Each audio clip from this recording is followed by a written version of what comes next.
काफी काम कर लिया हमने और इस छोटा सा प्रोग्राम शुरू।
चलो आज पढ़ते हैं उसका 4th लेक्चर, बड़ा इम्पोर्टेंट है। एक कंटिन्यूटी में रहेंगे ना सारे। जैसे तुम्हारा बैच खत्म होगा ना, ये सारे फाइल में तुम्हें सेंड भी कर दूंगी, तुम्हें क्लियर भी देगा हमने क्या किया क्या नहीं। तो उसको सारा कुछ लिखना ना सिस्टमेटिकली है, कितने उसके लेक्चर लगे या क्या चीज है, तो तुम्हें भी क्लियर रहेगा सारा कुछ। सो एक बस नेम ले लेते हैं। So what you have done till now, मैं जरा इसको कमेंट कर देती हूँ एंड इसको यूज करते हैं without using any of these। मेरे पास ये भी नहीं है और ये भी नहीं है। सो अभी तक इतना काम हमने करा कि मुझे एक डेफ इन इट नाम का फंक्शन इसके अंदर बनाना है और मुझे इसके अंदर कुछ पैरामीटर पास करने। फिलहाल मैं यहाँ पे पास स्टेटमेंट लिख रही हूँ एंड मुझे यहाँ पे बनाना है। मैंने एक स्टूडेंट नाम का ऑब्जेक्ट बनाया। Basically my class is demo class और वैसे मैं तुम लोग को डेमो क्लास के रूल्स बता दी थी क्या क्या होते हैं। पाइथन क्लास में क्या रूल्स फॉलो करने पड़ते हैं, क्या थे क्लास के नाम के लिए? कैप्सलॉग होना चाहिए, अंडरस्कोर का यूज नहीं करना, कैपिटल का यूज करना है। सो मैंने कहा कि मेरे पास एक डेमो क्लास होगी तो मैंने स्टूडेंट्स को डेमो देना है। तो डेमो क्लास बना दी, किसके लिए बना रही है? स्टूडेंट के लिए बना रही है। तो ऑब्जेक्ट का नाम हम स्टूडेंट लिख सकते हैं। दैट हम अगर रियल वर्ल्ड प्रॉब्लम को सॉल्व कर रहे हैं, हमारे दिमाग में क्लैरिटी होनी चाहिए। ऑब्जेक्ट के जो नाम बना रहे हैं, अब कोशिश करना ABC कुछ नहीं आना चाहिए, क्लास का नाम ऑब्जेक्ट का नाम कनेक्ट होनी चाहिए। अच्छा, सो अगर मैं यहाँ पे लिख दूँ डेमो, तो इसमें अभी तक कोई गलती हमें समझ में नहीं है, सारा कुछ ठीक है एकदम। लेकिन अगर मैं लिख दूँ कि यहाँ पे मुझे लिखना पड़ेगा अदरवाइज से, तो ये तो लिखना ही पड़ेगा चाहे जो मर्जी कर लो। और अगर मैं यहाँ पे लिख रही हूँ, सपोज मैंने लिखा MK, तो फिर मुझे पता है यहाँ पे भी पैरामीटर पास करना ही पड़ेगा। तो मैं यहाँ पे लिख रही हूँ नेम, राइट। हमें ये भी पता है, फिर सेल्फ डॉट लिख के मुझे name is equal to name value डालनी पड़ेगी। और फिर अगर मुझे डेफ फंक्शन यूज करना है फॉर द डिस्प्ले और शो, तो मुझे यहाँ पे क्या करना पड़ेगा, उसको यूज करना पड़ेगा, राइट। या यहाँ पे मुझे सेल्फ भी लिखना पड़ेगा। और फिर सेल्फ के बाद अगर मैं प्रिंट स्टेटमेंट लिख रही हूँ, तो प्रिंट स्टेटमेंट के अंदर नेम इज करके सेल्फ डॉट नेम लिखना पड़ेगा। अगर मैं यहाँ पे क्लास नेम लिख दूं तो कुछ ज्यादा बुरी चीज नहीं है। अगर हम इसको प्रिंट कराएं तो हमें पता ही है आंसर क्या आएगा। कॉल नहीं किया, कॉल नहीं किया, तो स्टूडेंट डॉट लिख के अगर मैं इसको शो में कॉल कराऊं, so will be able to know. इतना हमने बेसिक करा, तो रिकॉल हो गया सबको। मेरा क्वेश्चन ये है, पहला क्वेश्चन ये, अगर मैं यहाँ पे सेल्फ ना लिखूं तो क्या होगा? एरर आएगा। पर एरर का मतलब क्या होगा, वो एरर क्यों आएगा, कैसे आएगा? नेम को पिक नहीं कर पाएगा, एक्सेसिबिलिटी नहीं मिलेगी, परमिशन नहीं मिलेगी।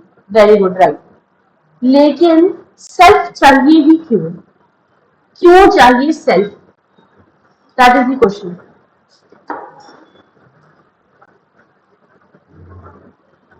अब ये बताओ,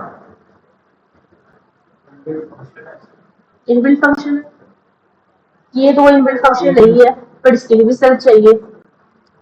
तो फिर सेल्फ अगर मैं ना लगाऊं, उससे मुझे एक्सेसिबिलिटी नहीं मिलती। सेल्फ का क्लास और ऑब्जेक्ट किससे रिलेशन क्या है, that is need to understand. क्योंकि जब इनहेरिटेंस करोगे तो तुम्हें आगे पीछे फ्लक्चुएट करना पड़ेगा, मूव करना पड़ेगा कि नहीं है मुझे कहाँ से क्या चीज एक्सेस करवानी है, क्योंकि फिर मल्टीपल क्लासेस होंगी। Multiple classes means multiple objects, तो कंफ्यूज ना हो इसीलिए। अभी पेरेंट्स चाइल्ड बनाया नहीं है। सेल्फ कंस्ट्रक्टर का ऑब्जेक्ट है। अच्छा, हमें समझ में आता है कि अगर हम इसको खाली रहने दें तो एरर मिलेगा पोजिशनल आर्गुमेंट का, क्योंकि ये कौन से टाइप का कंस्ट्रक्टर है। अगर हम देखें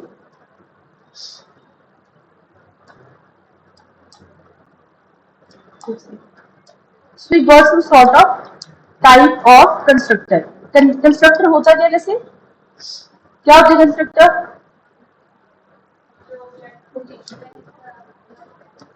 that is the working.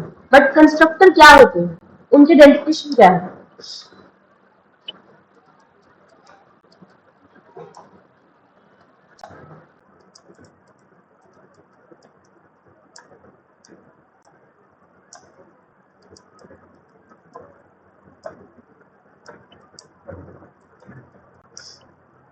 Constructor क्या होता है, वो भी तो मेथड है। कंस्ट्रक्टर क्या है, मेथड है। स्पेशल टाइप का मेथड है जो कि किसके लिए यूज होता है, इनिशियलाइज करने के लिए। किसको इनिशियलाइज करवा रहे हैं, ऑब्जेक्ट को इनिशियलाइज करवा रहे हैं। जो भी पैरामीटर्स आप पास करवा रहे हो, जरा इसको समझते हैं। पहले तो समझते हैं कि ये जो इनिट है वो काम क्या कर रहा है। आपने डेमो क्लास बनाई, स्टूडेंट के लिए बनाई, स्टूडेंट का नाम क्या था वो तो पता होना चाहिए, तो उसको मैंने इनिशियलाइज करवा दिया। वैल्यू है, तो वैल्यू मतलब डेटा ही पास करा रही हूँ, and that data is a parameter for us. अब वो ऑब्जेक्ट है कि नहीं है, वो लिस्ट है कि नहीं है, ये बात की बात है। तो हमने कहा मेरा ये जो एमके होगा, अगर एमके की जगह मैं यहाँ पे यूजर इनपुट भी ले लूँ और मैं उसको इनपुट करवा दूं कि अब करो एंटर नेम, तो मुझे पता चल गया कि वो स्ट्रिंग जाएगी ऊपर, और स्ट्रिंग के लिए मैं यहाँ पे यूजर लिख सकती हूँ। राइट, मैंने यूज लिखा, यूजर लिख सकते। अब ये जो यूजर की वैल्यू है वो यहाँ पे जाएगी नेम के अंदर, यूजर की वैल्यू जाएगी नेम के अंदर, एंड दिस पर्टिकुलर नेम ये कौन सा वेरिएबल है, कौन सा वेरिएबल है ये वाला, यू कुड से तरीके का ये लोकल वेरिएबल है। अब हमें पता है लोकल वेरिएबल जो होते हैं उस ब्लॉक के अंदर एक्सेसिबल होते हैं, उसके बाहर उसका स्कोप नहीं होता। तो ये जो मैंने नेम बनाया, इस नेम की वैल्यू मैंने सेल्फ के साथ उसको एक वेरिएबल बनाया, उसके अंदर मैंने डाल दी। लेकिन क्या है कि ये डायरेक्ट नेम मेरी पूरी क्लास के अंदर वर्क करे, अब वो चलेगा नहीं। जरा इस कंसेप्ट को वन नोट में समझते हैं।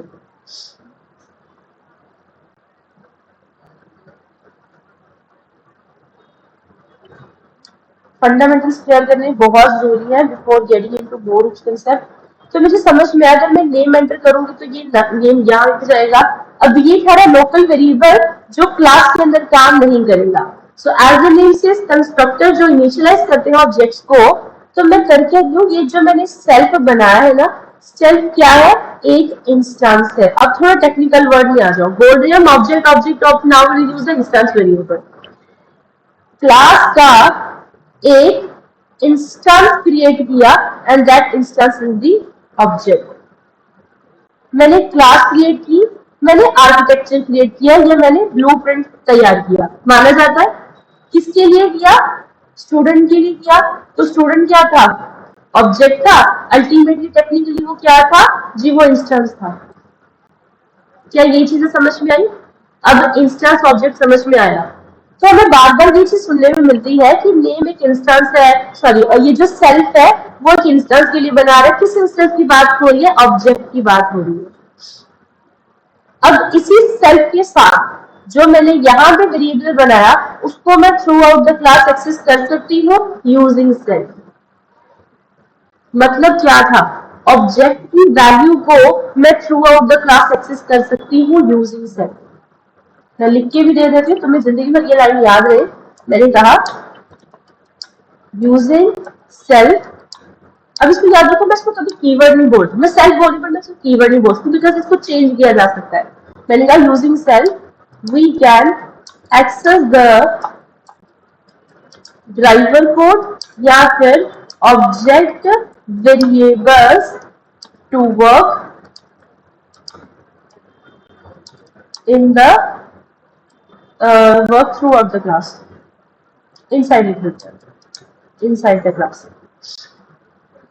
वैल्यू तो एम्प्टी जाएगी, पहले एम्प्टी की वैल्यू एक क्लास वेरिएबल में डालनी पड़ेगी, फिर वही क्लास वेरिएबल सब जगह घूमेगा, एक्सेस करवाएगा यूजिंग सेल्फ कीवर्ड। देखो एक प्रॉब्लम मेरे पास हमेशा आती है। मैंने कहा ये दो फंक्शन वाकई में कुछ काम कर रहे थे। एक क्या कर रहा है पैरामीटर, सॉरी एक मेथड ये कर रहा है इनिशियलाइज करवा रहा है, एक मेथड क्या कर रहा है प्रिंट करवा रहा है। एक मैंने मेथड ऐसा पास करा है जो बेचारा कुछ नहीं कर रहा, वो क्या करेगा, वो सिर्फ उसको मैंने सिर्फ मैसेज के लिए बनाया है, जैसे होता है ना लॉग इन करने के लिए एंटर करो log in and all so that, वही सारी चीजें। तो मैं प्रिंट कराऊंगी इसके अंदर जस्ट एग्जीक्यूटेड, वो सिर्फ एग्जीक्यूट होगा। कंस्ट्रक्टर कब इन्वोक होते हैं? कंस्ट्रक्टर इन्वोक कब होते हैं? कॉल कब होते हैं?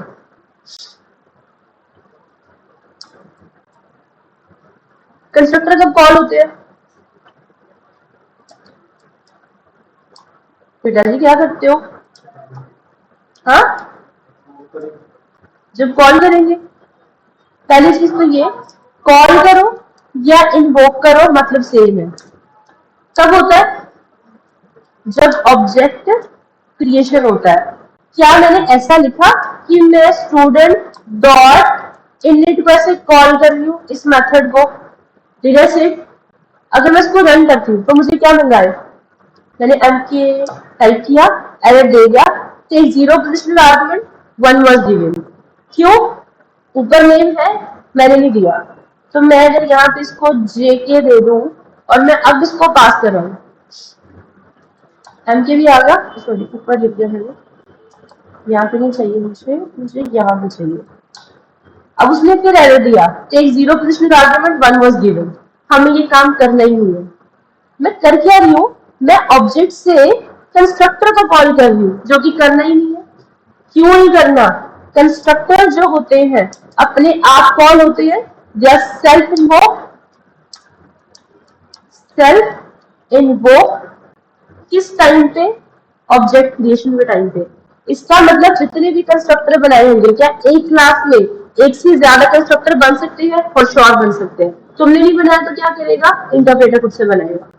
सो मैंने कहा ये मेथड तो मुझे नहीं चलाना, नॉट एप्लीकेबल लिख सकते हैं इसके लिए, this is not applicable because it violets the don't repeat. यहाँ पे मैं लिख देती हूँ इसका रीजन क्या है। रीजन है इट वायलेट्स ड्राइव प्रिंसिपल। ये कौन सा होता है? Don't repeat yourself. ये इसका मतलब है कि अगर तुमने एक बार जो चीज क्रिएट कर ली है, एक बार जो चीज बना ली है, उसको बार बार नहीं लिखना। जब कंस्ट्रक्टर खुद से कॉल हो रहे हैं, which means the implicit calling, we don't have the right to call explicit. Implicit वो प्रोसेस होते हैं जब उसकी प्रोग्राम की अपनी इन्वॉल्वमेंट होती है, एक्सप्लिसिट वो प्रोसेस होते हैं जब प्रोग्रामर की इन्वॉल्वमेंट होती है। And we are clearly not going for the explicit calling but the implicit. तुमने कंस्ट्रक्टर नहीं बनाया, वो खुद से बनाएगा। तुमने कॉल नहीं करी, तुम्हें करनी भी नहीं है क्योंकि वो खुद कॉल होंगे। तो आर्गुमेंट्स के पीछे भाग नहीं, राइट। लेकिन मैंने जो इस मैसेज एक एमएसडी को कॉल कराया, यहाँ पे ये मेरा पैरामीटर है and I am clearly removing this message है, सॉरी ये मैसेज नहीं, काम तो किया वो मेरे पास फंक्शन एंड नेटवर्क, ठीक है। अभी प्रोग्राम में क्या चल रहा है, क्लास बनी है having three methods, first constructor, second a user defined function, a third is also user defined function. So उसी हिसाब से अकॉर्डिंगली है, नेम एंटर होगा, नेम प्रिंट होना चाहिए, उसी अकॉर्डिंग दो मैसेजेस है। द लास्ट मैसेज वो सिर्फ कह रहा है कि वो जस्ट एग्जीक्यूट हुआ, उसमें कुछ है नहीं। अगर मैं इसको प्रिंट कराऊं, क्योंकि मैं पहला साल हटा देती हूँ, फिर तो एकदम न्यू चीजें देखने को मिलेगी। मैंने कहा नेम एंटर करो, मैंने नेम एंटर किया, स्टिल गिविंग मी एरर। अब लाइन उसने 37 पे एरर दिया, तो 37 पे मुझे मिल रहा है एमएसजी। मतलब बाकी प्रोग्राम इंटरप्रेटर ने रन किया लाइन बाय लाइन, प्रॉब्लम उसने मुझे 37 पे दी। ये देखो ना, उसने अंक तो प्रिंट करा दिया, वो लाइन जिस लाइन तक सारा प्रोग्राम चल गया, प्रॉब्लम कहाँ गई मेरी एमएसजी के ऊपर। This is how you gonna search your problems.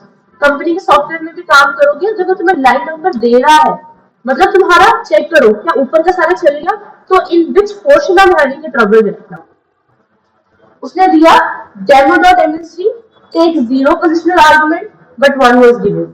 अब जीरो वाले तुम समझ में पा रहे हो कि जब मैं इसको अगर खाली छोड़ दूं तो ये कंस्ट्रक्टर में एरर देता है, बिकॉज कोई भी फंक्शन तुमने अगर क्लास के अंदर बनाया, you have to specify a self in that parameter.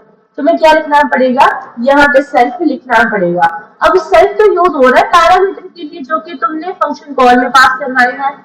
This function clearly does not need any type of parameter, it's just executed। तो सेल्फ लिखने का मतलब यहाँ पे है नहीं है ना, तो फिर क्यों लिखे कोड के अंदर। In such situation, we are going to avoid the self keyword। जहां पे पैरामीटर्स लेने हैं वहां पे सेल्फ लो, जहां पे तुम्हें पता है कि कोई पैरामीटर नहीं ले रहा तो तुम्हें सेल्फ यूज करना पड़ रहा है, क्यों करे जब जरूरत ही नहीं है। सो उसके लिए we want to use a decorator, जिसका नाम क्या होता है यहाँ पे static method. Just like C, C plus plus, Java, Python में भी स्टैटिक मेथड एग्जिस्ट करते हैं। Now let's talk about the static method। अगर static method को मैं कैटेगरी में डालूं, so the category is decorator।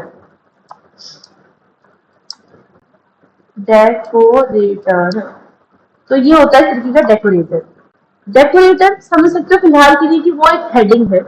ये हेडिंग बता रही है कि इसके नीचे जो है वो एक स्टैटिक मेथड है। स्टैटिक का मतलब क्या होता है, स्टैटिक का मतलब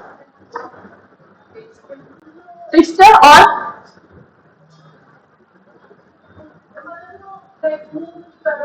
एड्रेस, वो कुछ काम नहीं कर रहा। फॉर नाउ ये मैसेज फंक्शन बाकी फंक्शन के साथ कम्युनिकेट नहीं कर रहा, ये इनिट है, इसके अंदर बनाए गए वेरिएबल सेल्फ में यूज करी जा रही है, which means in a demo class two functions are communicating with each other, because एक से मैंने वैल्यू ऊपर से पास करनी है। ये तो कुछ नहीं कर रहा, ये सिंगल फंक्शन है, तो ये स्टैटिक मेथड है। इसके लिए मुझे पैरामीटर देने की जरूरत नहीं है, तो जो बाकी फंक्शन रूल को फॉलो करते हैं इसके लिए रूल वखरा होगा, and that rule is the @static method। we don't need to call it explicitly। मतलब explicit का मतलब वो ना समझ लेना। अब मैं इसको विदाउट पैरामीटर पास करा रही हूँ, सेल्फ मैंने नहीं लिया, प्रोग्राम चल गया, just executed. This is what is the static method. क्योंकि बिफोर गेटिंग इनटू इनहेरिटेंस तुम्हें सारे मेथड्स, वेरिएबल्स, हर चीज क्लैरिटी होनी बहुत जरूरी है। क्या यहाँ तक सबको समझ में आया, इस पॉइंट तक कोई डाउट, सोच लो एक बार। ये चीज इतनी जल्दी दिमाग में आती नहीं है, देख लो लिखा पड़ रहा।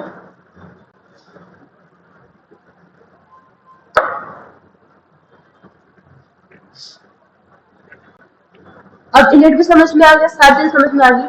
वन मोर कंसेप्ट है, अगर मैं कुछ यहाँ पे प्रिंट कर रहा हूं, ऑब्जेक्ट तो मुझे पता है मुझे बनाना ही पड़ेगा, एक क्लास का इंस्टेंस क्रिएट करना ही पड़ेगा अगर क्लास को एक्सेस करवाना है। बात समझ में, यू हैव टू क्रिएट, लिख लो, मैं लिख के दे देती हूँ लाइनों को, बाद में भूल मत जाना। You have to create an instance instance of a class in order to execute the class attributes और method. So I hope तुम लोग को इनका मतलब समझ में आ रहा होगा. Now my first question. What is the difference between a method और a function? ऑनलाइन वाले भी आंसर कर सकते हैं. Difference between a method and a function Python.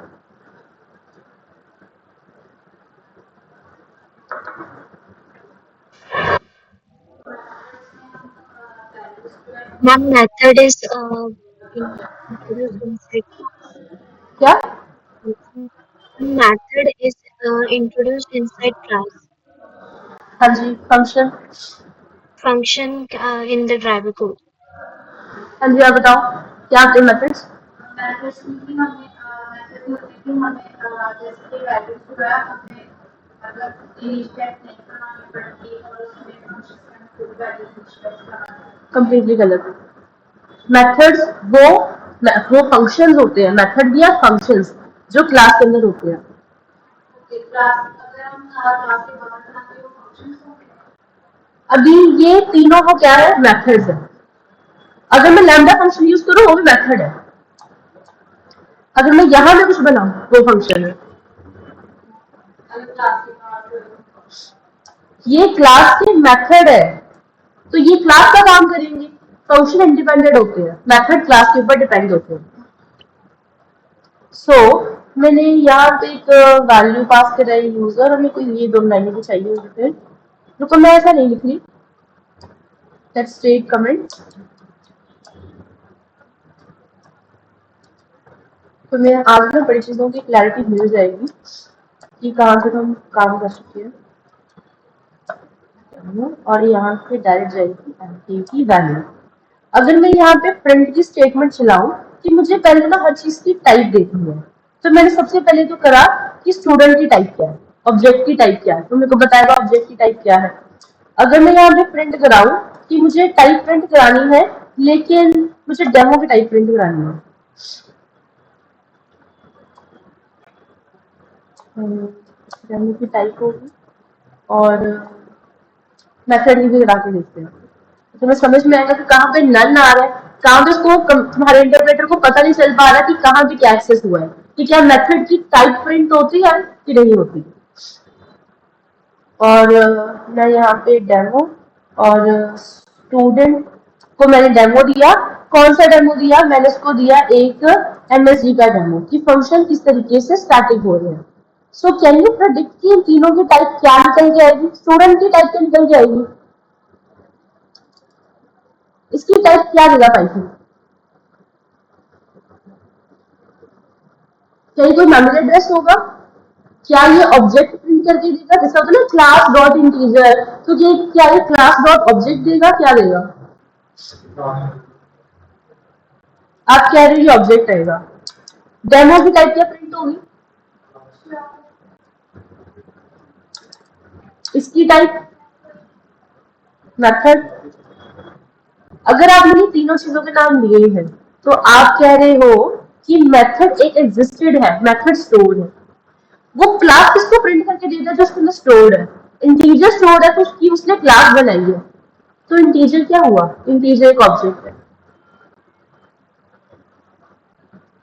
Class integer, class string. अगर मैं तुम्हें यहाँ पे नेम इज इक्वल टू अगर मैं एन के प्रिंट करा के दूं और मैं तुम्हें प्रिंट करा के दूं कि मुझे टाइप ऑफ नेम प्रिंट करके दे दो.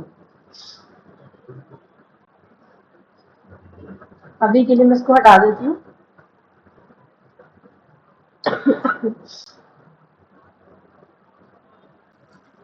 कि स्ट्रिंग की क्लास बनी हुई है, उसका एक ऑब्जेक्ट तुमने यहाँ पे क्या किया? नेम नाम का ऑब्जेक्ट प्रिंट कराया जो कि किसी स्ट्रिंग क्लास में बना हुआ है. अब इनमें से मैंने क्या किया? इनमें से मैंने तीन चीजों की टाइप प्रिंट कराई और तीनों ही चीजें इसके अंदर स्टोर नहीं है. ऑब्जेक्ट भी मैंने अपना बनाया, क्लास मैंने अपनी बनाई और ऑब्जेक्ट से जिस मेथड को कॉल किया वो भी मैंने खुद बनाया. सो यू आर सेइंग कि इसकी जो तुम्हें नॉलेज है कि अगर ये मेथड है तो वो मेथड टाइप प्रिंट करके देगा, और डेमो है तो क्लास प्रिंट करके देगा और ऑब्जेक्ट प्रिंट करके देगा, राइट। अगर मैं इसको एग्जीक्यूट कराऊं तो ये तुम्हें बड़ा अजीब सा रिजल्ट देगा फॉर स्पेशल मेथड एग्जैक्टली। पहले तो मैंने प्रिंट किया ये, एक सेकेंड, 1 2 3, अच्छा ये एग्जीक्यूटेड भी हो रहे हैं, नीचे लिखा हुआ है। पहले लाइन उसने मैंने प्रिंट किया कि पहले टाइप ऑफ स्टूडेंट प्रिंट करा ले दो, उसने प्रिंट कराया ये चीज, कहता है क्लास तो है लेकिन मेन के अंदर है। Let me just take it in the one note, then you let me know. बहुत थोड़ा छोटा करना पड़ेगा अब बार।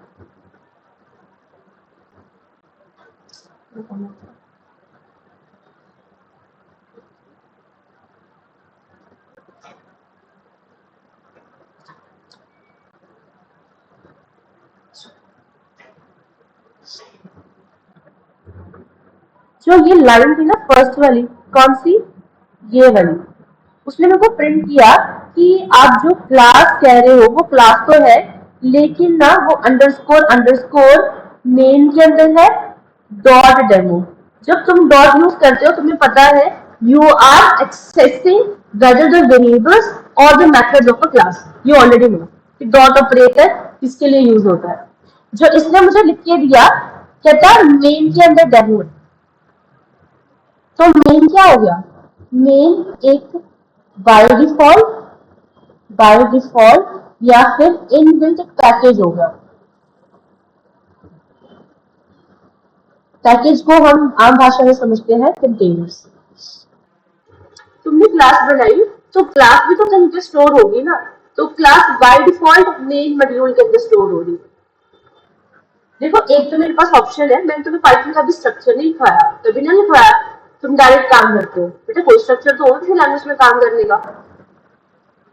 numpy डॉट एरी, एरीज कहाँ पे पड़ी हुई है, numpy के अंदर, तो numpy कहाँ पे होगी, स्टैटिकल नाम की कोई लाइब्रेरी होगी जहां पे तुम चीजें उठा रहे हो, मैथ की फंक्शन मैथ लाइब्रेरी के अंदर होंगे। जैसे जो तुमने क्लास बनाई है, इनबिल्ट क्लासेस बनी हुई है, इनबिल्ट लाइब्रेरी का मतलब है इनबिल्ट क्लासेस बनी हुई है, क्लासेस के अंदर के function you people are accessing them.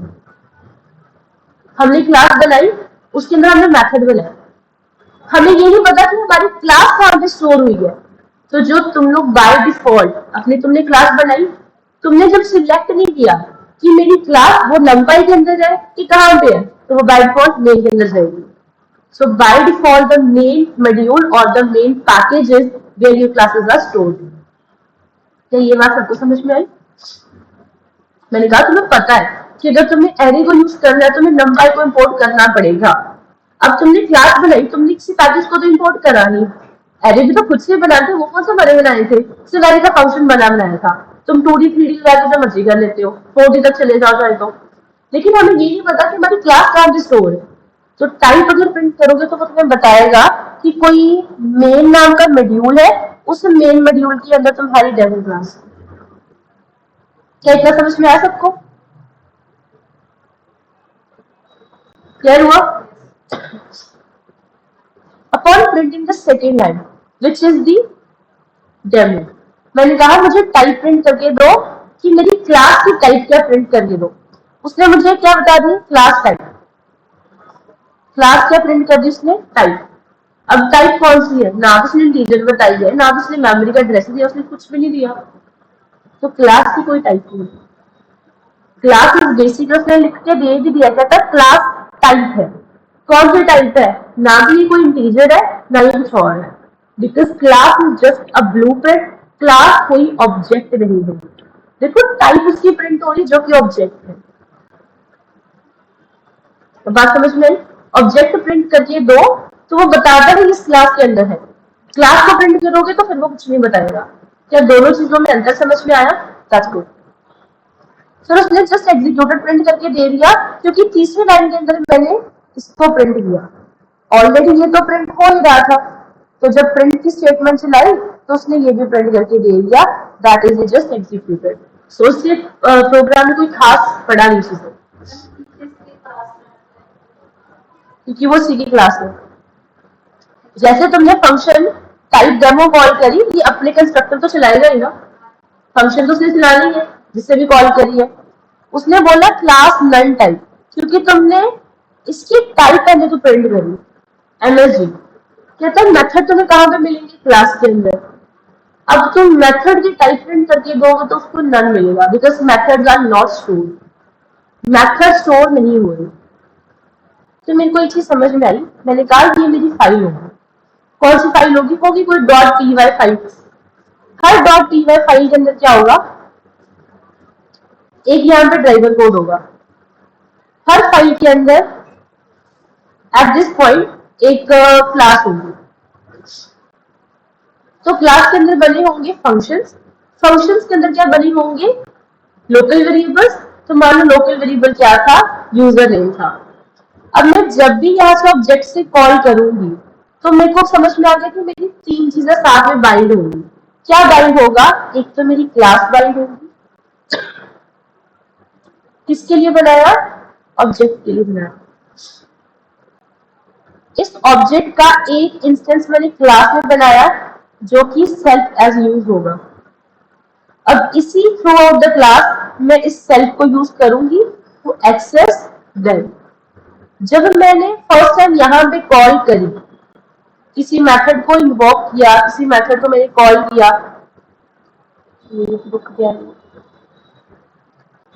First time मैंने यहाँ पे कॉल करी, तो हो सकता है इसका जो यूजर का मेमोरी में एड्रेस था वो कोई 0x16 हो जाए, क्योंकि ये इसी टाइम क्या हुआ, क्रिएट हुआ। जब मैंने कॉल नहीं करी, मेमोरी से बाहर गया, क्योंकि पाइथन में एक फीचर होता है गार्बेज कलेक्शन का। तुमने कोई चीज बनाई, तुमने यूज नहीं करी, वो मेमोरी फ्री करेगा। तो जब मैंने यहाँ पे दोबारा सेकेंड टाइम कॉल करी तो यूजर को फिर से मेमोरी में एड्रेस मिला कुछ 77। This is how the memory works. It's not like कि पक्की मेमोरी लोकल वेरिएबल है। लोकल वेरिएबल जब कॉल करोगे तब बनेंगे, जब नहीं कॉल करोगे डिस्ट्रॉय होंगे मेमोरी से। बात समझ में आई, ऑब्जेक्ट स्टोर हो जाएगा, ये स्टोर होगा क्योंकि वो लोकल वेरिएबल है। और जब भी लोकल वेरिएबल को अपने एक स्कोप से दूसरी जगह एक्सेस करवाना है तो dot operator, self dot operator से कॉल करवाना पड़ेगा। क्लैरिटी रही? अब पूछो क्या पूछोगे। ग्लोबल वेरिएबल्स उसको थ्रू आउट द स्कोप रहना ना वो फाइल में। मतलब जैसे हम कॉल करते हैं तो वेरिएबल हो रहेंगे, तो ग्लोबल में वैसे तो ग्लोबल वेरिएबल अब मत यूज करना, क्योंकि उसकी जगह we have the better option for that. Because कई बार क्या होता है, मैं बताती हूँ क्या होता है। ग्लोबल वेरिएबल तुम यहाँ पे बना दो, मान लो तुमने एक लिस्ट बनाई है, तुमने वो लिस्ट यहाँ पे बना दी। अब क्योंकि यहाँ पे क्लास है, यहाँ पे ड्राइवर कोड है, और हो सकता है तुम नीचे फिर कोई क्लास बना दो, तो फिर वो ऑर्डर में प्रॉब्लम करेगा। That is the overhead situation, उसकी complication, the complication of overhead situation. The moment compiler अपना फ्लो चेंज करके ऊपर नीचे जाएगा तो उस टाइम पे उसको एरर फेस करने पड़ेंगे कि तुमने कहाँ पे कौन सी चीज क्रिएट करी, उसको कब खत्म किया, तो मतलब मेमोरी भी एफिशिएंट नहीं होगी। तो अब अगर समझ में आ गया, we are going to avoid the global variable. Use सिर्फ तब करो जब तुम्हें पता है क्लास बन गई 1, क्लास नंबर 2 बन गई, क्लास नंबर 3 बन गई, लास्ट ड्राइवर कोड आएगा, तो एक सिमेंटिक बन गया, इसका सिस्टमैटिक बन गया। तो तब तुम्हें समझ में आया मुझे यहाँ पे ये चीज यूज करनी है। क्या अब कोई doubt? Okay, that's very good. Type समझ में आ गई सबको? So going back to the topic, now we will learn about the variables. Static method समझ में आ गया, अब पैरामीटर्स थोड़े से रह इसके लिए। कंस्ट्रक्टर पढ़ लेते हैं। हमें समझ में आया that this is the constructor. Constructor क्या होते हैं? स्पेशल टाइप ऑफ मेथड ही होते हैं used to initialise the attribute, class attributes. अब ये समझना है कि इसकी टाइप्स कौन कौन सी होती है। तो आई नो तुम किसी रेफरेंस से पढ़ोगे तुम्हें 2 टाइप्स ही मिलेंगी, बट हम इसको थोड़ा वास्ट पढ़ेंगे तो हम इसको 4 कैटेगरी में डिवाइड करेंगे। एक होता है डिफॉल्ट कंस्ट्रक्टर। डिफॉल्ट कंस्ट्रक्टर तब होगा जब एक प्रोग्रामर ने तो किया didn't created,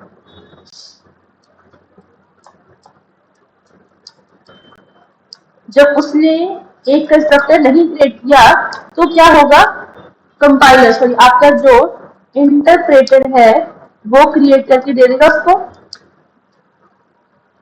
right. Parameterised constructor में क्या होगा? सो ये जो तुमने टाइप पढ़ी थी ना बेटा, ये वाली वो सेम ही है। ये जो सेकंड वाली टाइप है ना पैरामीटराइज्ड कंस्ट्रक्टर, तो ये पैरामीटराइज्ड कंस्ट्रक्टर ही है, क्योंकि इसके अंदर आपने क्या किए हैं, पैरामीटर्स को पास किए।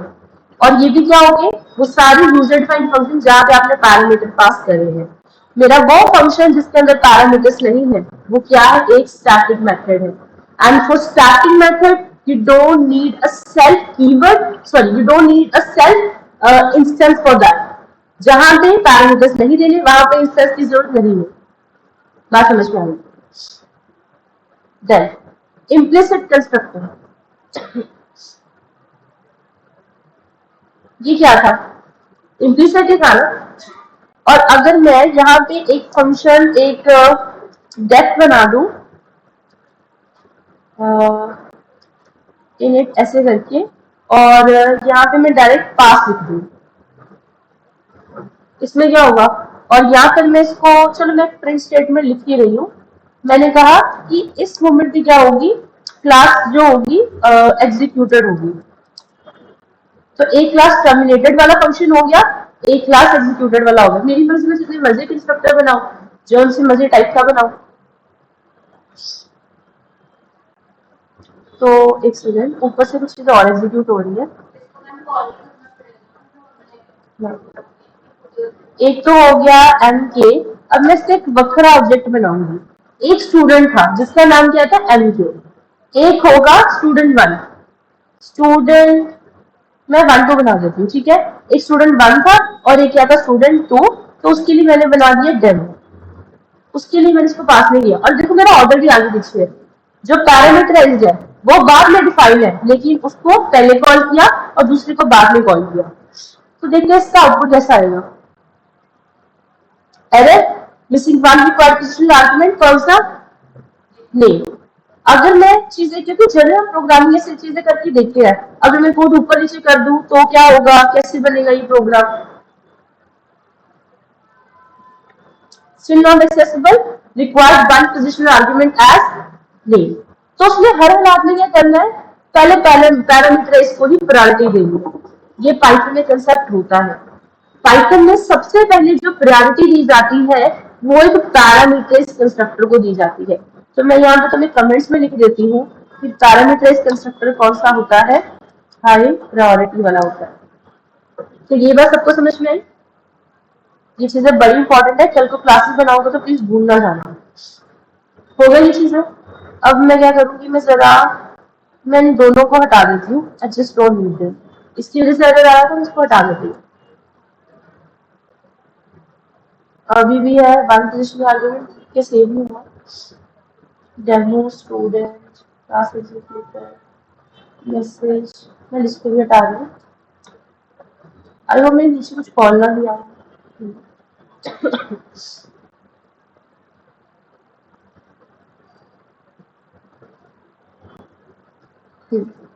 41 पे आ जाएगा,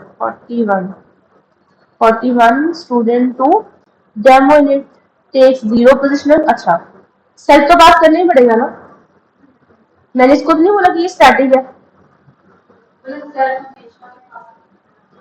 जब तक तुम उसको नहीं लिखते, देखो कंस्ट्रक्टर के साथ यूजुअली सेट चलेगा। अगर सिंपल एक डायरेक्ट एक यूजर डिफाइंड मेथड ले रहे हो तो उसके लिए तुम उसको स्टैटिक मेथड डिक्लेयर करो ना, क्योंकि तुम्हें उसको आगे क्लासेस के अंदर चाहिए हो। पर मैंने कहा अगर ये मेरा कंस्ट्रक्टर है तो मुझे इसके लिए सेट पास करना पड़ेगा, चाहे तो उसके लिए स्टैटिक मेथड लगाओ, बट कोशिश करो मत ही करना। क्लास एग्जीक्यूटेड हुई, इसके अंदर कोई डाउट? तो मुझे इतना तो समझ में आ गया कि मेरा कुछ ना कुछ काम तो चलेगा। अब ये तो था इसके अंदर सारे कंस्ट्रक्टर के टाइप। क्या मैंने कुछ भी चीज खुद से कॉल करी तो मुझे समझ में आ गया कि इसके अंदर एक्सप्लिसिट कॉलिंग जैसी कुछ चीज होगी ही नहीं, तो हमने इसको रिमूव कर दिया। एंड इम्प्लिसिट कॉलिंग की तुम्हें जरूरत है ही नहीं। एंड देन बच गए दो कंस्ट्रक्टर, जिसमें सबसे ज्यादा हाई प्रायोरिटी किसकी रहेगी, पैरामीटराइज कंस्ट्रक्टर। तभी तुम जनरली पाइथन का कोई भी प्रोग्राम देखो उसके अंदर यही चीजें यूज होती है, क्योंकि इसकी प्रायोरिटी सबसे ज्यादा है। सबको इस बात को समझ में आया? आई होप कल तक भूल ना जाना उसके, ये बड़ी इंपॉर्टेंट चीजें है। एंड और मैं तो इनहेरिटेंस के अलावा तो समझो कंस्ट्रक्टर की है। सो अब लेट्स चलते हैं, let's move on to the next level.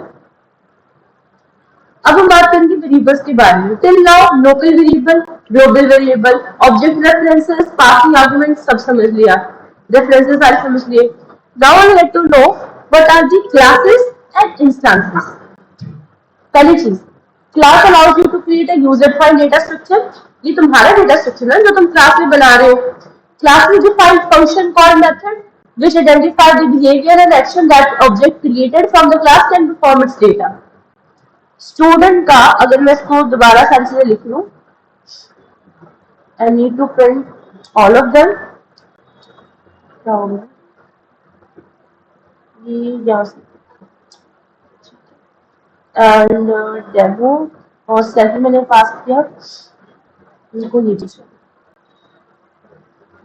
मेरा क्वेश्चन ये है, कहते आपने बनाई क्लास डेमो, किसके लिए बनाई? दो स्टूडेंट्स के लिए बनाई।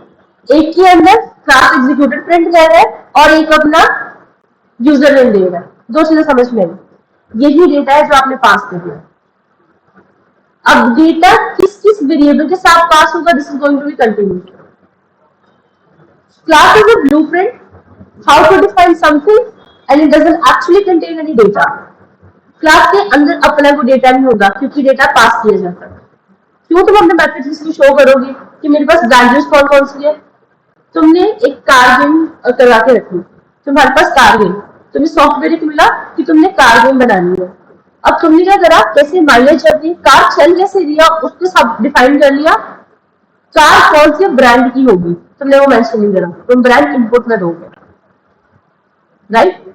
अब एट 60 किलोमीटर पर आवर पे तुम्हारी स्पीड जा रही है, तुम उसको इंक्रीज डिक्रीज कैसे कर रहे हो वो तुम ऑन द पॉइंट दोगे।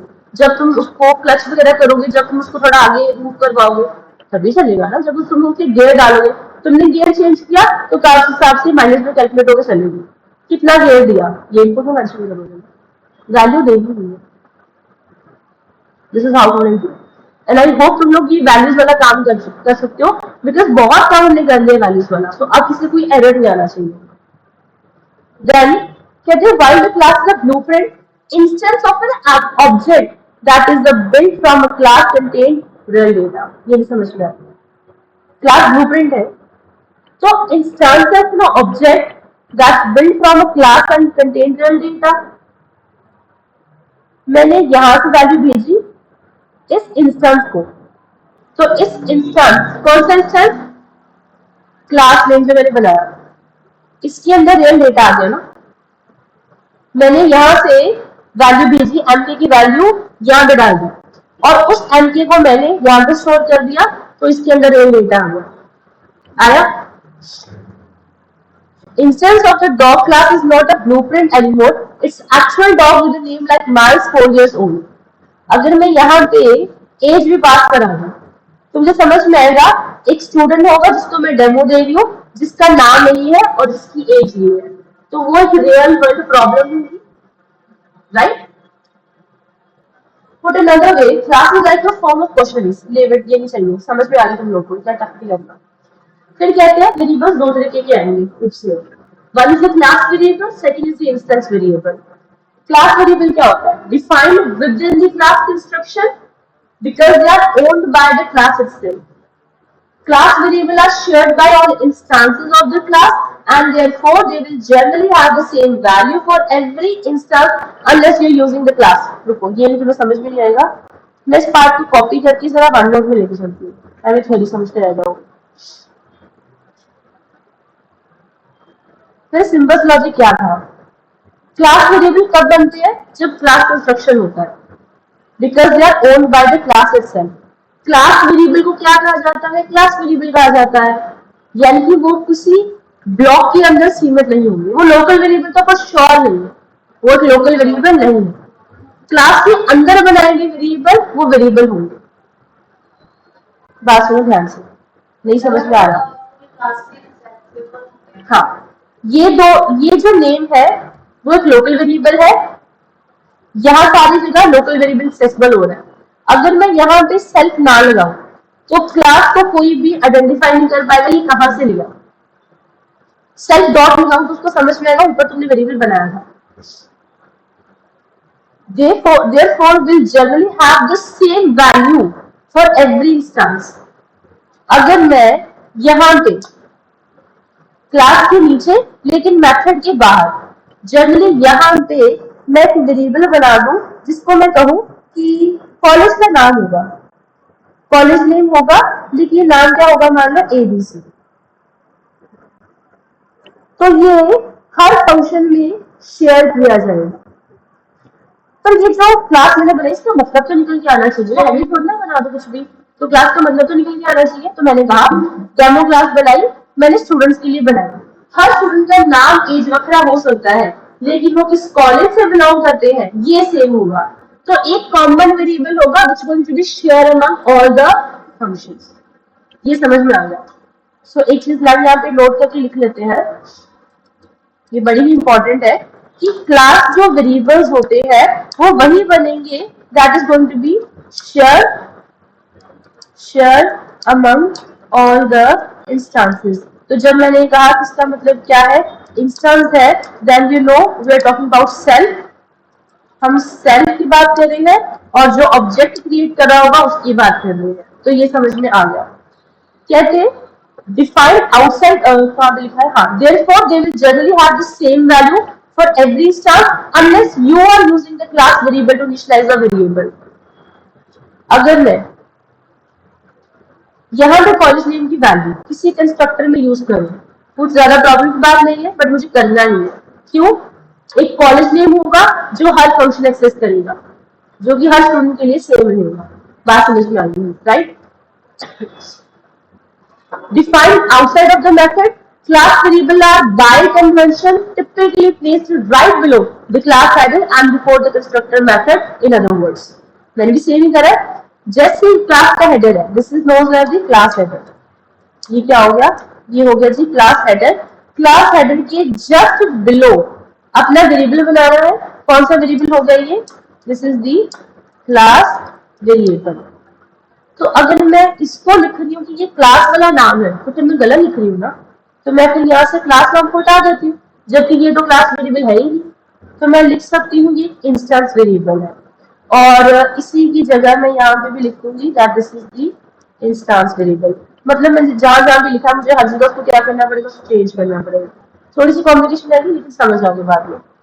मैं लिखा सेल्फ डॉट इंस्टेंस नेम, जहां पे भी मैंने यूजर नेम बनाया था सब जगह चेंज करना पड़ेगा। नहीं बोले बड़ा, मैंने कहा कॉलेज नेम बना दिया, शेयर होगा सारे ऑब्जेक्ट के थ्रू। यहां पे मैंने पहले लिखा था क्लास नेम। मैं अभी तक इसको बोल रही थी कि सेल्फ के साथ ऐसा वेरिएबल बनाते हो जो कि क्लास के अंदर होता है, मतलब वो क्लास का वेरिएबल है। नहीं जी, ये क्लास का वेरिएबल नहीं है, क्लास का वेरिएबल ये है जो क्लास के अंदर बनाया गया है। ये थोड़ा ना मैंने क्लास के अंदर बनाया है, ये तो मेथड के अंदर बनाया है। बात समझ में आई? ये कंसेप्ट है। देन ये क्लास वेरिएबल एग्जांपल है। इंस्टेंस वेरिएबल क्या होते हैं, ऊपर से ये भी पढ़ लो। Class variable allows to define variable upon constructing the class, and these variables are their associated values are then accessible to each instance of the class। Class के अंदर जो भी बनाया होगा ये क्लास वेरिएबल्स के अंदर चलेगा, एक्सेसिबल होगा। इंस्टेंस वेरिएबल क्या होती है? Owned by the instance of the class. अब इंस्टेंस क्या होता था, हमने ऑब्जेक्ट समझा, तो जो ऑब्जेक्ट का वेरिएबल होगा वो इंस्टेंस वेरिएबल होगा। This means that for each object or instance of a class, instance variable are different। इसका मतलब मैं इस ऑब्जेक्ट से जब भी इस वाले मेथड को कॉल करूंगी हर बार नई क्रिएट होंगी। मैंने क्या किया जरा समझो उसको।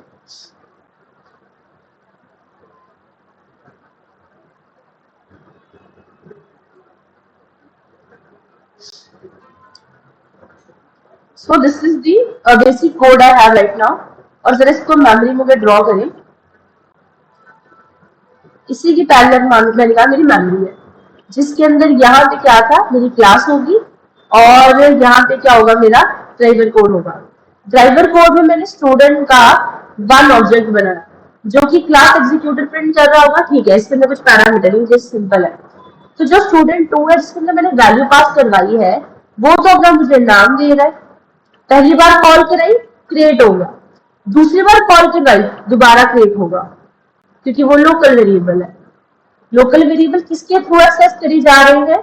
ऑब्जेक्ट के थ्रू। और हमें पता है टेक्निकली हमने ऑब्जेक्ट को क्या कहना है, हमने उसको इंस्टेंस बोलना है। तो ये जो मैंने वेरिएबल किया क्रिएट, वो कौन सा था? वो एक इंस्टेंस वेरिएबल था, और इंस्टेंस वेरिएबल की मेमोरी हर बार नहीं बनेगी। हमें इतना समझ में आया? ध्यान से कोई डाउट? अभी तो तुम स्टोरी लेके सब कुछ हजम करी जा रहे हो ना, बाद में तुम कुछ याद नहीं रहने वाला। क्या इतना सब कुछ समझ में आ गया? अब जरा इसका डिफरेंस पढ़ लेते हैं। इंस्टेंस वेरिएबल बेसिकली होता है, वेरिएबल है whose values instant, specific and now shared among instances। उसकी जो इंस्टेंस बनेगी, जब मैं उसके इंस्टेंस की बात कर रही हूँ, तो मैंने फिलहाल जरा इस लाइन को मैं करती हूँ खत्म। मैंने कहा एक स्टूडेंट, मेरा मिनट,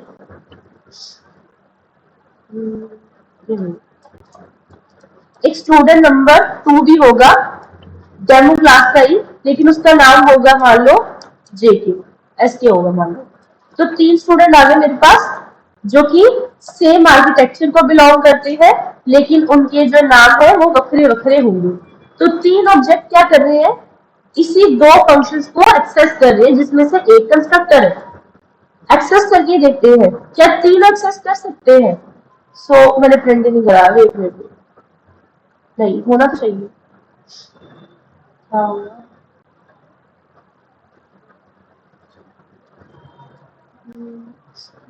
अच्छा फंक्शन में तो चलना है। तो स्टूडेंट 1 डॉट, क्या नाम था इसका, शो। तो शो के अंदर कुछ पास कराया नहीं। स्टूडेंट 2 के अंदर क्या था, अगेन शो, इसको भी कॉल कराया। तो अब जो स्टूडेंट 3 होगा वो भी अपना नाम प्रिंट करके देखना चाहते हैं। Let's try to print this up. 3 object ने एक इंस्टेंस वेरिएबल को किया एक्सेस। दोबारा समझे मैं क्या कह रही हूँ? बड़े ध्यान से समझना, अगर डाउट आ रहा है तो प्लीज अभी बता देना, कल मेरे को कुछ ना कहना कि कुछ पल्ले नहीं गया।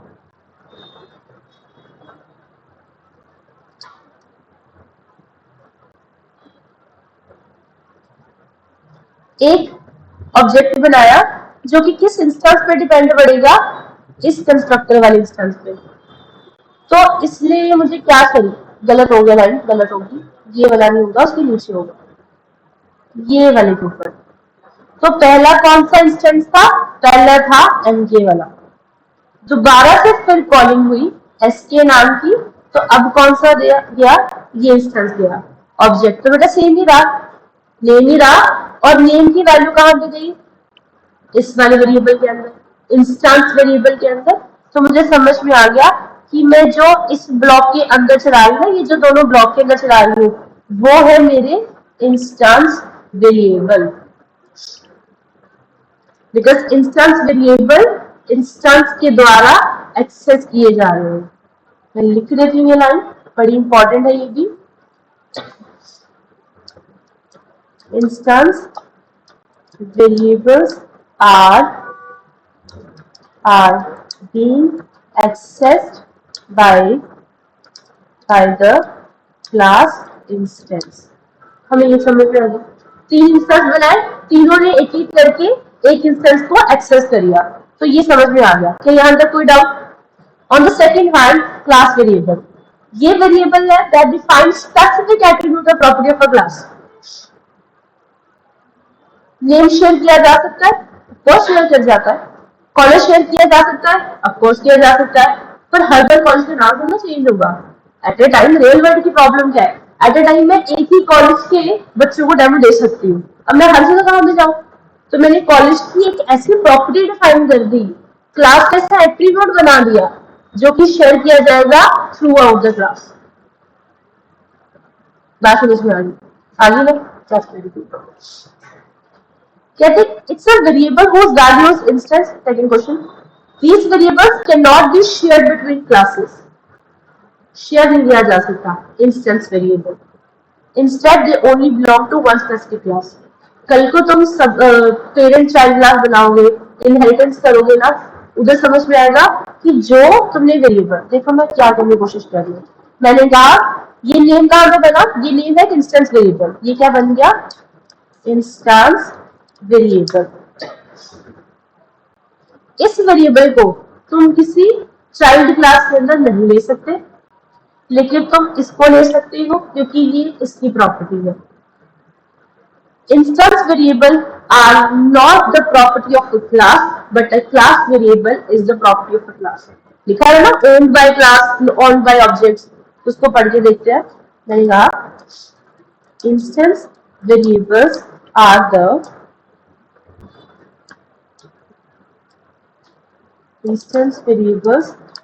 the property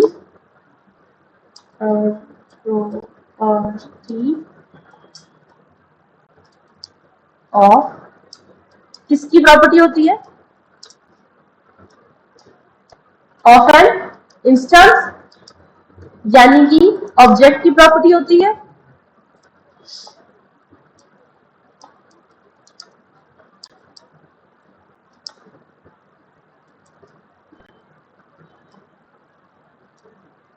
object of a class, not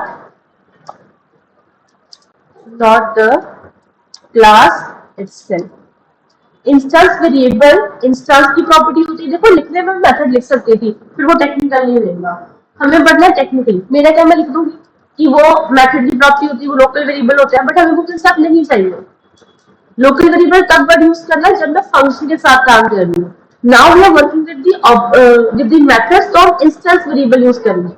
सो मैंने कहा इंस्टेंस वेरिएबल किसके साथ काम किए जाते हैं, वो प्रॉपर्टी किसकी होती है, इंस्टेंस वेरिएबल की, वो क्लास की प्रॉपर्टी नहीं होती, राइट। लेकिन जो क्लास वेरिएबल होते हैं, they are the property, are the of a class and alive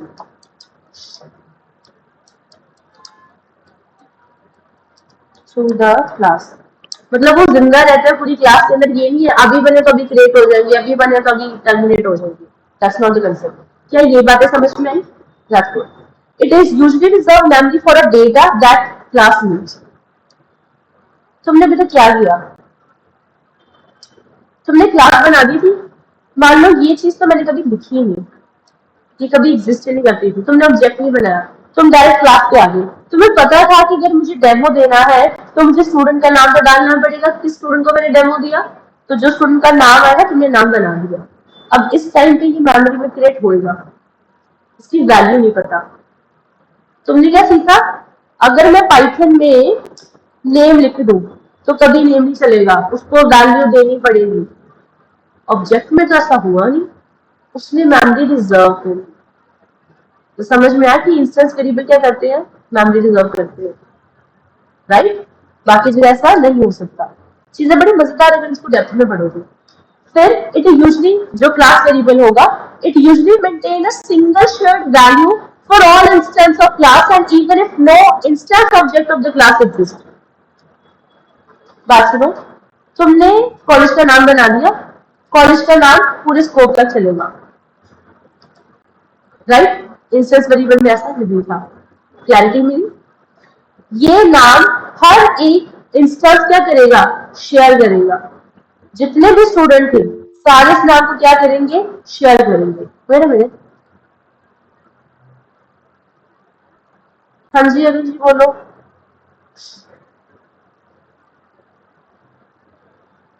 is there any problem?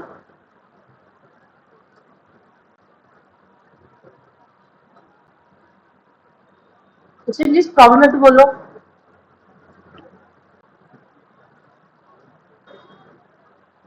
Anyways, back to the topic. No, ma'am, it was raised by sir. क्या कह रहे हो?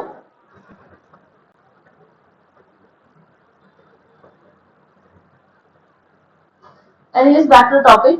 It is generally created when an instance of the class is created. Object बनाया तो instance variable को memory में जगह मिलेगी, मतलब पहले स्टोर तो रिजर्व तो उन्होंने कर ली है, लेकिन वो एक्चुअली क्रिएट तब होंगे, एक्सेस तब होंगे जब ऑब्जेक्ट बनेगा। लेकिन तुमने क्या किया, क्लास वेरिएबल बना दिया जब क्लास एग्जीक्यूट हुई थी। Normally retain value as long as object exist, जब तक ऑब्जेक्ट रहेगा तब तक एक इंस्टेंस वेरिएबल की वैल्यू रहेगी। ऑब्जेक्ट खत्म हुआ तो वैल्यू खत्म। अगर मैं बात करूं, मेरे पास क्या थे, 3 ऑब्जेक्ट थे। मैं क्या करूंगी, एमके को मैं हटा दूंगी। तो स्टूडेंट डॉट शो ये मुझे बताएगा कि तुम कौन सा मेथड एग्जिस्ट कराने की कोशिश कर रहे हो जो चलता भी नहीं। वो तो एग्जिस्ट नहीं करता ना, क्योंकि वो किसका था, वो एक इंस्टेंस का था, क्लास का, तो प्रॉब्लम नहीं हुई थी। एंड देन कहते हैं it has many copies, so every object has its own personal copy of the instance variable. हमें पता ही है जो इंस्टेंस वेरिएबल बनेगा act as a local variable, तो उसकी तो कॉपी ही बनेगी। हमने पढ़ा ये रेफरेंसेस के अंदर, it has only one copy of the class variable so share among the different object of a class. वो जो तुमने कॉलेज में बना दी क्योंकि वो क्लास वेरिएबल है, तो जब क्लास का एक ही वैल्यू बनेगी, मतलब क्लास अगर मेमोरी में एक बार बनी तो उसका वेरिएबल भी तो एक ही बार बनेगा ना, बार बार तो ना बनेगा। इंस्टेंस वेरिएबल बार बार क्रिएट होंगे। It can be accessed directly by calling a variable name inside the class. Instance variable को डायरेक्ट आप क्लास के साथ भी कॉल कर सकते हो। अगर क्लास वेरिएबल को कॉल करना है, can only be access by calling within the class name. इसको क्लास नेम से कॉल करोगे। अभी तुम इंस्टेंस वेरिएबल को ऑब्जेक्ट के साथ कॉल करते हो। मेरे कहने का मतलब क्या था, अगर ये जो सेल्फ है a इज इक्वल टू 10 कर दूं, तो क्या मैं यहाँ पे स्टूडेंट 3 डॉट ए कर सकती हूँ।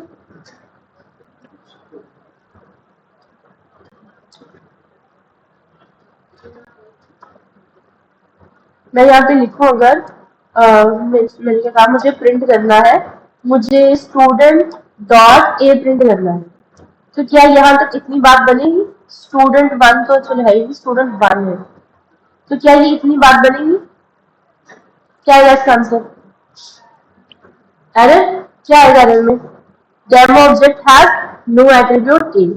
कौन सा डेमो ऑब्जेक्ट वो कह रहा है, डेमो ऑब्जेक्ट कहता है इसके अंदर तो कुछ ए है ही नहीं।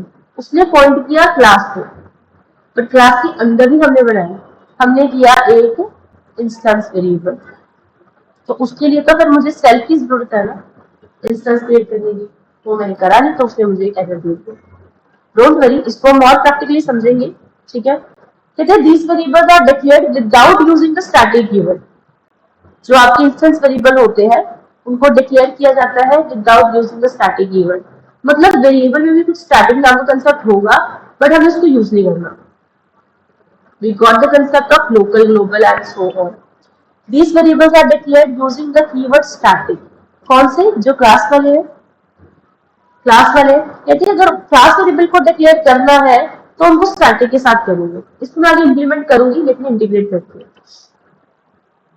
देन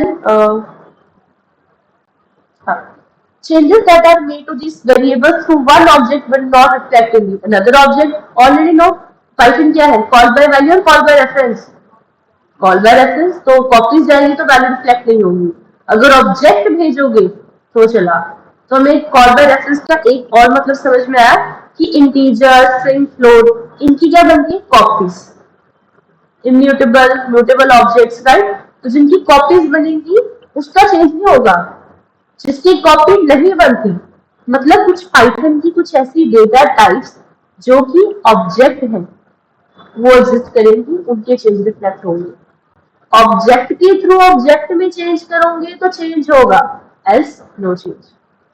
कहते हैं changes that are made to these variables through one object will reflect in the another object. इसको जब इनहेरिटेंस में आओगे ना तो क्लैरिटी होगी। जब एक क्लास की वेरिएबल को दूसरी क्लास में एक्सेस करोगे फिर तुम्हें समझ में आएगा कि यार एक्सेस हो भी रहा है नहीं हो रहा। क्लैरिटी नहीं सबको। अब सिंपली जैसे है, मैं तुम्हें सिंपल भाषा में समझा देती हूँ।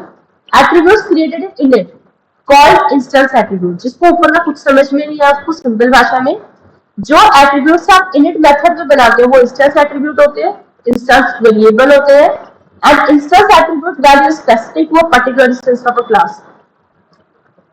जैसे कहते हैं instance attributes value is specific to a particular instance of the class. अगर मैंने कहा 3 ऑब्जेक्ट बनाए तो तीनों वक्रे वक्रे इसको शेयर कर सकते हैं। मैं यहाँ पर फिर एक ऐसा ऑब्जेक्ट बनाऊं, मैं क्या कर रही हूँ, मैंने कहा एक सेकेंड, मैंने एक ओबीजे नाम का ऑब्जेक्ट बनाया जो कि क्या करे, student1 comma student2 comma student3 सबको करते करते किसको एक्सेस कर ले, डेमो को। भाई ऐसा तो पॉसिबल नहीं है। एक ऑब्जेक्ट के अंदर मैंने कौन सी वैल्यू पास करी, 3 ऑब्जेक्ट की जो इसके अंदर आएगी। अब ये तो क्लियर नहीं कि कैसा सिंटेक्स है, मैं तुम्हें प्रिंट करा के दिखाती हूँ। बेसिकली मैं क्या कह रही हूँ, मैंने कहा कि ऐसा कॉमन ऑब्जेक्ट हो जाए जो शेयर किया जाए, मतलब मुझे स्टूडेंट 1 को शेयर करने की जरूरत ही ना पड़े। तो कहता है कि मिसिंग 1 आर्गुमेंट नहीं। तो अगर मैं यहाँ पे डेमो के अंदर एम के पास करा दूं तो प्रॉब्लम बढ़ जाएगी। तो मैं क्या करूंगी, क्या एम के, क्या एस के और क्या मैं जे के अगर प्रिंट कराऊं, देखो 3 चीजें पास करी है ना। अब वो मेरे को बोल रहा है कि 1 पोजिशनल आर्गुमेंट है, उसको 3 की जरूरत नहीं है। तो उसने मुझे क्या दिया, इनवैलिड सिंटेक्स। कहता है आप एक एक्सप्रेशन को किसी दूसरे एक्सप्रेशन में साइन करवा के तीसरे में नहीं डाल सकते, तो ये सिंटेक्स नहीं फॉलो करेगा। इसका मतलब ऐसी प्रॉब्लम मेरे पास अगर आएगी भी सही तो मैं टैकल नहीं कर पाऊंगी in case of what, a class variable. तो जब तुम्हें एक एक करके चीजों को एग्जीक्यूट करना है तो फिर तुम इंस्टेंस वेरिएबल का क्या करो, यूज करो। तो आई होप क्लैरिटी रही, सबको समझ में आ रहा होगा, ज्यादा फर्क ना लग रहा। That's very good. कहते हैं मान लो डॉग नाम की क्लास होगी, तो all dog objects have a name as but value for the name as attribute will be depending on the dog instance. Demo दिया, स्टूडेंट को दिया, एक कॉलेज से होगा तो क्लास वेरिएबल बना दिया। तो स्टूडेंट तो वक्री वक्री, उनकी एज वक्री वक्री है, तो वक्री ऑब्जेक्ट बना के सेल्फ के साथ एक्सेस करोगे, इतनी सी तो बात है। On the other hand, class attributes are attributes that have the same value of for a class instance, and you can define a class attribute by assigning variable to the name outside of attribute. As parameter जैसे पास कराते हो ऐसे पास करो। Clarity रही? How do you instantiate a class in Python? Creating, वैसे question interviews में पूछा जाता है, मैंने इसलिए मेंशन करा है, मैं तुम्हें इसको एकदम रेड में डाल देती हूँ। ये पूछा जाता है इंटरव्यूज में, क्योंकि देखो उन्होंने को ये थोड़ा बोलना है अच्छा ऑब्जेक्ट बताओ, वो बोलेंगे define the instance of a class, फिर क्या करोगे, इसीलिए मैं सारा इंस्टेंस ही ले ली। बेटा तुम्हें पाइथन में कोई नहीं पूछेगा ऑब्जेक्ट बताओ, तो बोलेंगे इंस्टेंस बताओ। पाइथन में कंसेप्ट सारा कोर जावा वाला ही है, जो कोर जावा है ना पाइथन में सारा वही है। प्रोग्राम भी वैसे कर सकते हो, 2 चीजों का फर्क है, एक तो भाषा का, दूसरा सिंटेक्स का। एंड ट्रस्ट मी, जो ओप्स पाइथन में है, the level of implementation of OOPS in Python, it is way much difficult rather than other languages. Core Java भी easy है, सारी languages easy है, OOPS में Python easy, क्योंकि इसके अंदर अगर तुम्हें लाइब्रेरीज की जानकारी है फिर काम कर सकोगे, अदरवाइज नहीं। So कहते हैं creating a new object from a class is called instantiating a class. Class instantiating करने का मतलब क्या होता है, जब इसका ऑब्जेक्ट बनाना। You can create a new object by typing the name of the class followed by opening and closing parentheses. A is equals to demo closing and opening parentheses. बात समझ में आएगी सबको? तो ये सिंपल सा लाइन का मतलब है। अब क्लैरिटी रही, किसी चीज में कोई डाउट? तुम्हारा होमवर्क क्या है, नीचे जितना पीडीएफ दिया हुआ है, इवन कि मैंने कुछ प्रोग्राम भी दिए होंगे, कुछ जो मणिपाल के स्टूडेंट होते हैं उनकी थोड़ी असाइनमेंट्स होती है, तो मैंने कुछ वो भी दी हुई है। तुम्हारा पहले दिन का काम क्या है, तुमने 7 चीजें पहले पढ़नी है, क्योंकि हो सकता है फिर कल मैं तुम्हें थ्योरी ना समझाऊं, क्योंकि तुम थ्योरी पढ़ के आओगे मेरा हाफ काम आसान हो जाएगा, राइट। तो तुम्हें सेंड कर दूंगी, तुमने पहले सारी थ्योरी पढ़ के आनी है, तुमसे क्वेश्चन पूछूंगी, देन स्टार्टिंग सीधी प्रैक्टिकल से। क्लियर हुआ सबको? आज तो तुम्हारे प्रैक्टिकल का टास्क है, मैं यही लास्ट में लिख देती हूँ। तुम्हारा टास्क नंबर ये है, demonstrate program to show the concept of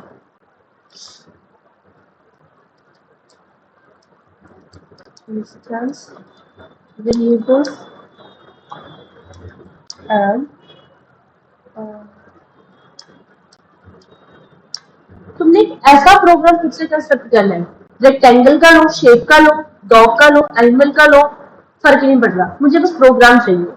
programme ऐसा हो जिसके अंदर तुमने क्लास वेरिएबल को भी यूज किया हो और इंस्टेंस वेरिएबल को भी यूज किया हो। एक होना चाहिए, एंड वन मोर थिंग कि ये एक रियल वर्ल्ड प्रोग्राम पे होना चाहिए। Real world problem. अरे फर्नीचर ले लो, चेयर टेबल बना के दिखाओ, कितना कैलकुलेशन जा रहा होता है ना। अगर एक पेन 5 रुपए का है तो 10 पेन कितने के होंगे, परसेंटेज में निकालते हैं ना, कुछ ऐसी कैलकुलेशन मुझे करके दो। Think out of the box. Python is all about thinking out of the box. एक चीज पर टिके रहोगे तुम शेल से बाहर नहीं होंगे। Think out of the box. Clarity नहीं सबको? तो ये तुमने मुझे एक प्रोग्राम बनाना है जो रियल वर्ल्ड प्रोग्राम के ऊपर होगा, और उसके लिए तुम इंस्टेंस और क्लास वेरिएबल दोनों का यूज भी करोगे, एंड यूज भी करना है एंड एक्सेस भी करके दिखाना है। मेरी मदद के बगैर तुम कैसे एक्सेस कर सकते हो? शो क्लैरिटी नहीं सबको? सारे पीडीएफ पढ़ लिया ना? बाकी जो पीडीएफ पढ़ोगे पहले पीडीएफ पढ़ लेना, तुम्हें एक बड़ी चीजों की ना समझ आ जाएगी वहां से। फिर प्रैक्टिकल करके देखना, खुद से ट्राई करो कि पाइथन का कोड करने बैठ रहे हो तो क्लैरिटी रह रही है कि मिस्टेक चल रही है, क्या लिखने नहीं आ रहा, क्या क्वेश्चन नहीं समझ में आ रहा, और there is a lack of imagination. Even if you have a lack of imagination, you will not be able to code. क्योंकि फिर तुम सोच नहीं पाओगे। जैसा होता है तुम्हें बोलते हो कि गेस करो आउटपुट, तुम गेस नहीं कर पाते, इसका मतलब तुमने कोई डिसीजन ही नहीं बनाया। For being a programmer, a decision making must be strong. Strong करने से पहले डिसीजन मेकिंग को क्रिएट करो। Clear with everyone? कोई डाउट? ऑनलाइन वाले में से किसी को कोई डाउट है तो प्लीज बता दो।